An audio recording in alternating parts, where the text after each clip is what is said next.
Did I get that right? No, I didn't. I wasn't listening. All right. Well, when I was 17, my dad gave me a compliment. And I remember it because I think it was the first one. But it's at least the first one I remember, but it still didn't register. Because up until that point, nothing I had done was ever good enough for my dad. When I was 11, he would take us, me and my 5 brothers, down to do his janitorial business.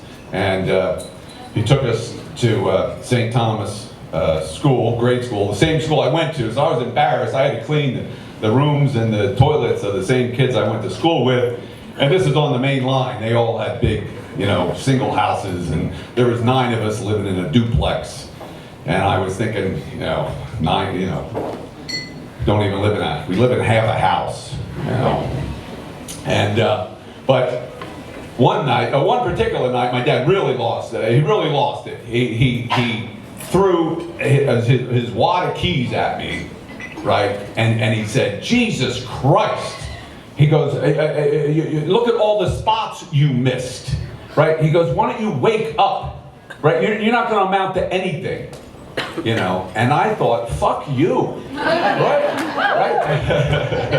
Right? Like, look what you amounted to. You're cleaning toilets, And, but at 17, my dad said to me, I had written and performed in and directed a play in high school, a comedy show in high school, and my dad came up to me afterwards and he said, "Paul, I've never been so proud of my life." He goes, "Nothing John did could compare to this."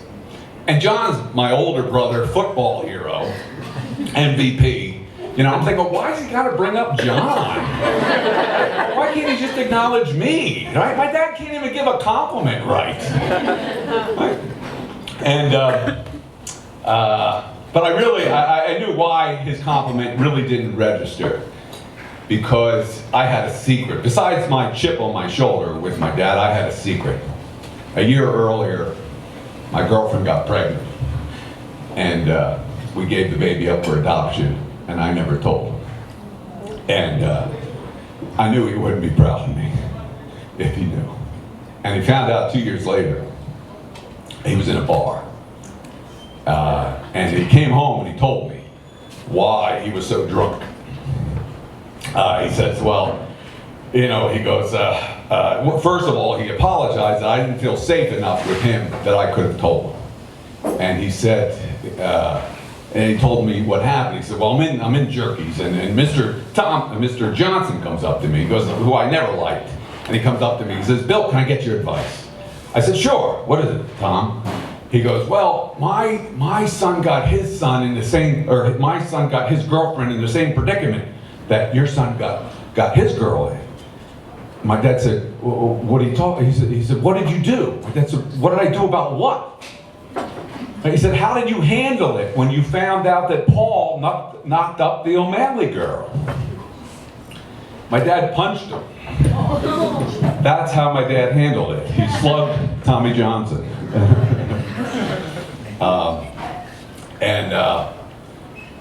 So for years, I had a resentment with my dad, and I remember even in my 30s, I remember getting a birthday card, and I hate Hallmark cards. Why does he have to pay someone else to tell me how he feels? Meanwhile, I was paying a therapist to tell them how I felt about my dad. I just wanted an apology. That's all I wanted, an apology. And I thought, you know what? I just have to forgive my dad. Forget the so I went back to that school where he threw the keys at me and said I'd never amount to anything. I said I'm going to forgive him. And I go back, and I was standing outside the window, and I realized within 5 minutes, my dad's not the one I have to forgive. I have to forgive myself. Right? My dad, he had 7 boys. Right? He worked 3 jobs. He did everything he could. He lost his temper. He was a human being. But I was being so tough on myself. I was being so critical of him. I was being so critical of myself, right? That I couldn't enjoy my own life. And I had to forgive myself. I had to forgive myself, for giving the baby away. I had to accept it. And I realized then that, the baby was accepted by two loving, mature parents who were ready and willing, and he was the light of their life.